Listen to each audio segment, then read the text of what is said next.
আসবে আমার ঘরের লক্ষ্মী হয়ে। এই ঘর যে তোমাকে ছাড়া অসম্পূর্ণ, এই ঘর যে তোমাকে ছাড়া ফাঁকা লাগছে।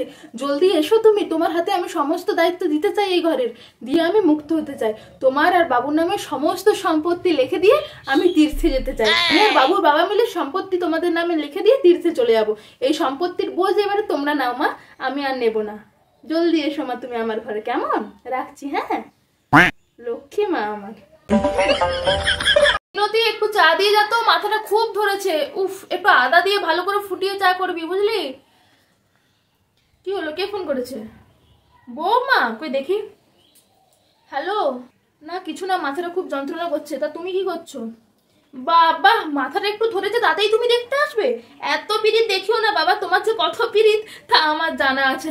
সব পিরিত শুধু আমার ওই সম্পত্তির উপর, আমার উপর কিছুই নয়। দেখে যাও যে বুড়ি মরলে সব সম্পত্তি পাবো, অমনি বুড়ির উপরে পিরিত জমাতে চলে এসেছো, তাই না?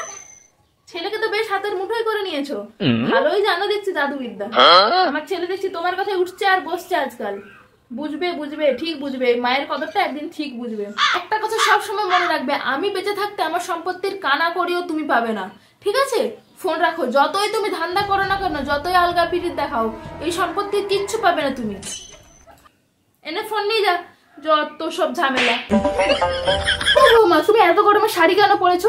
আমার কথা বাদ দাও, আমি বুড়া মানুষ, আমার 3 কাল গিয়ে 1 কালে ঠেকেছে।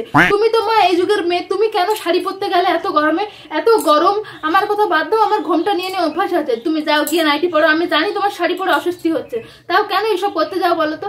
আমার কোনো অসুবিধা নেই, আমি তো সেরকম শাশুড়ি নই যে তোমাকে বকবো নাইটি পরলে। তুমি যাও গিয়ে নাইটি পরো, তোমার যা ইচ্ছা হয়, যেটাই তুমি কমফোর্টেবল সেটা করো, যাও এক্ষুনি যাও, একদম এসব করো না, যাও।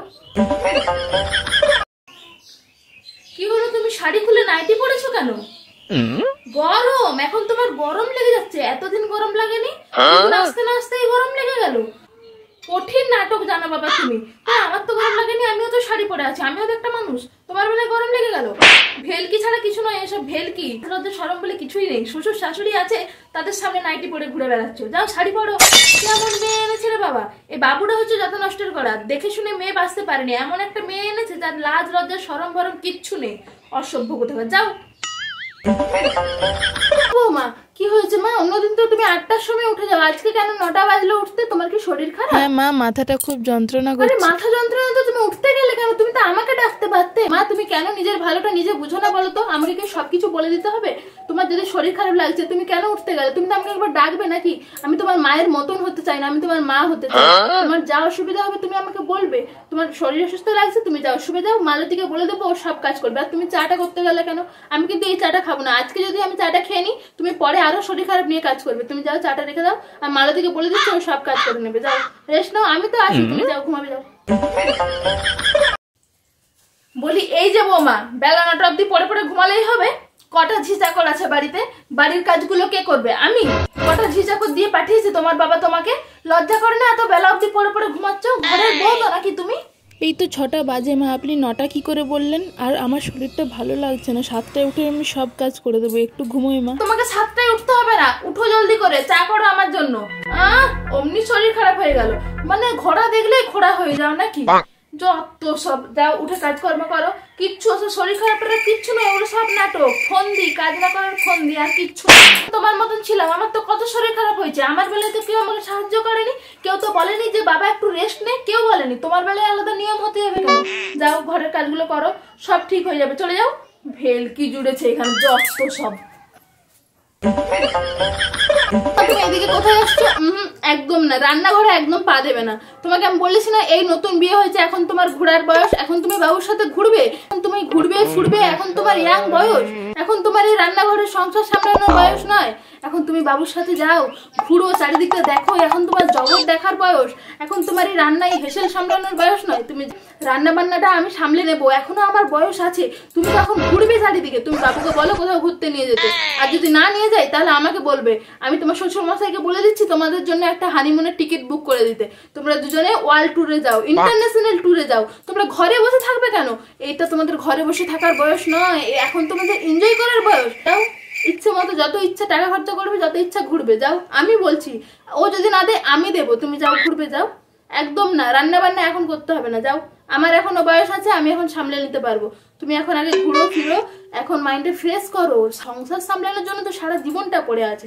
যাও দেখুন, যাও এখান থেকে যাও, মারবো আমি এবারে, যাও। বলি এই যে বৌমা, রান্না বান্না করতে হবে না, ঘরে বসে থাকলেই হবে? তুমি কি কাঠের পুতুল নাকি যে ঘরের শোকেসে সাজিয়ে রেখে দেবো? রান্না বান্না করবে, যাও। তুমি কি ভাবলে আমি রেঁধে বেড়ে তোমাকে খাওয়াবো নাকি? সে গুড়ে গালি ওসব ভেবো না ভুলেও। আসলে মা আমি রান্না করতে পারি না। তা জানবে কি করে? রান্না বান্না জানবে কি করে? রান্না বান্না শেখার বয়সে তো আমার ছেলের পিছনে পিছনে ঘুরেছো, আমার ছেলের মাথাটা কিভাবে চিবিয়ে খেতে হয় সেটা শিখেছো। রান্না বান্না শিখবে কেন? রান্না বান্না শেখার দরকার নেই। পরের ছেলেদেরকে পটাতে হয়, নিজের কবজায় আনতে হয়, সেসব শিখেছো তুমি। রান্না বান্না শেখার কোনো দরকার নেই। ওইসব শিখে কি হবে? শাশুড়ি তো আছে, চাকর রেঁধে বেড়ে খাওয়াবে তোমাকে। যত সব ভালো জিনিস তো শিখবে না, কিভাবে লোকের মাথার চিবিয়ে খেতে হয় সেটা শিখবে। যাও, যেভাবে হোক আমাকে রেঁধে খাওয়াও, আমি জানি না, যাও। কি হলো বৌমা, তুমি ব্যাগ গোছাচ্ছ, কোথাও যাবে নাকি? হ্যাঁ মা, সে বাড়ি যাচ্ছি, বাবার শরীরটা খুব খারাপ, বাবাকে দেখে কালকেই চলে আসবো। ও তা তুমি কালকে আসবে কেন শুনি? তুমি কালকে আসতে যাবে কেন? তোমাকে কি আমি বলেছি যে বাপের বাড়ি যাওয়া যাবে না? আমি কি ওরম শাশুড়ি বলে তোমার মনে হয়? তুমি এখন যাও, ওদের কাছে কদিন থাকবে, 1 সপ্তাহ থাকবে, একদম আসার দরকার নেই। কেন তুমি এত তাড়াতাড়ি আসতে যাবে? তোমার মা বাবারও তো ইচ্ছা করে যে তাদের মেয়েকে কিছুদিন রাখতে, তারা তো আর তোমাকে জলে ভাসিয়ে দেয়নি। আমি তো সেরম শাশুড়ি নয়। তুমি যাও, যাও, একদম 1 সপ্তাহের আগে এখানে আসবে না, আমি এদিকটা সামলে নেবো। তুমি যাও, সুখে থাকো, ভালো মতন যাবে। হ্যাঁ, টাটা। মা সে বাড়ি থেকে একটু ঘুরে আসবো, বাবার শরীরটা খুব খারাপ, অনেকদিন ধরেই জ্বর হয়েছে, দেখতে যেতে পারছি না, একটু যাবো আজকে।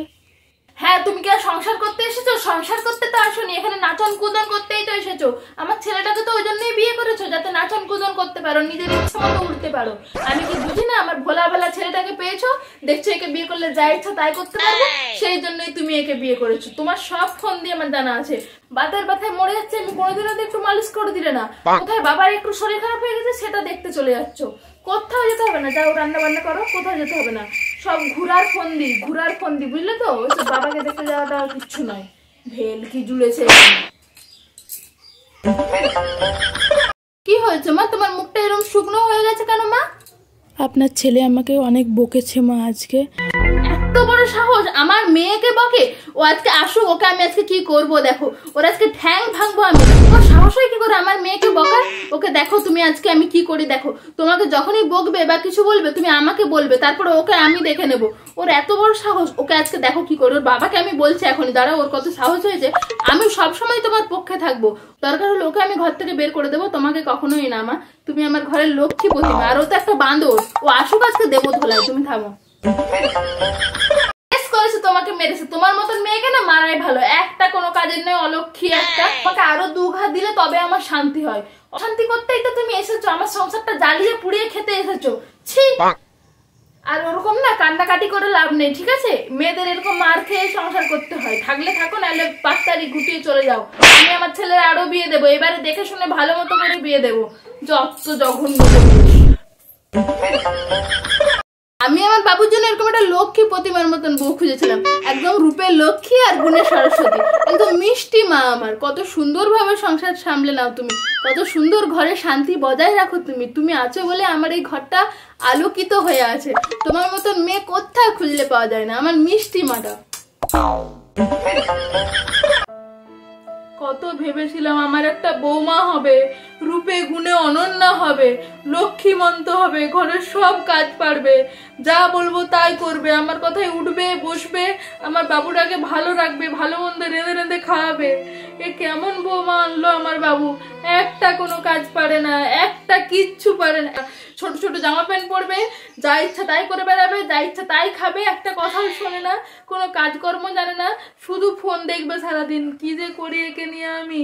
আমার ছেলের জীবনটা এবার শেষ হয়ে যাবে। ভগবান কেমন দিন দেখালে তুমি। এর আগে আমার মরণ হলো না কেন? এই ছেলেটার মাথায় একটুও বুদ্ধি নেই, কিচ্ছু ভেবে চিন্তে কাজ করেনি, যাকে হোক তুলে নিয়ে চলে এলেই হলো। আগে তো দেখবি রান্না বান্না জানে কিনা। মেয়েদের আসল গুণ কি? যে রান্না বান্না করে স্বামীকে খাওয়াবে। এ মেয়ে তো কিচ্ছু পারে না, না কাজ বাজ পারে, না রান্না বান্না পারে। কি হবে আমার ছেলেটাকে সারা জীবনে কিভাবে দেখবে? আমি তো শান্তিতে মরতেও পারবো না। ভগবান কি দিন দেখালে তুমি আমায়। হ্যালো এভরিওয়ান, তো কেমন আছো তোমরা সবাই? আর আমার ভিডিওটা কেমন লাগলো? যদি ভালো লাগে অবশ্যই লাইক, শেয়ার এন্ড সাবস্ক্রাইব করে দিও। আর আমি একটা ফেসবুকের নতুন চ্যানেল খুলেছি, দা বং অশান্তি নামে, তোমরা গিয়ে ফলো করে দিবে। ওকে, টাটা, দেখা হচ্ছে পরের ভিডিওতে।